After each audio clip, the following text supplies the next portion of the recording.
She's like, you are healing me with your words. So I was on a plane earlier this year in July on the way to Sacramento, and I this lady sat next to me, and we started talking.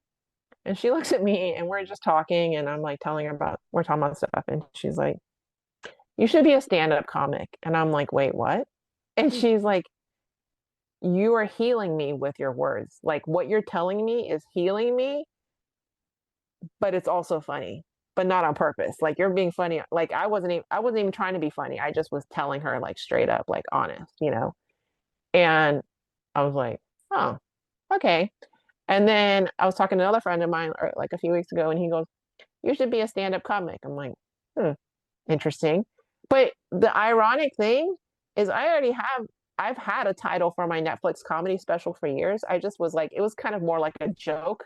Like, okay, if I ever do one, this is what I would call it. And like, but like, and then I'm like, oh, maybe, you know, maybe someday. And then when I was in New York a few weeks ago, I went and did my first open mic. I actually went just to go watch. And this guy that went in front of me, he was honestly pretty bad. And, and the host said that and goes, huh, how does it feel to be the worst one? And because he was so bad, it gave me the courage to go up. I was like, well, I'm not gonna be as bad as that guy. And I paid my money and I did it.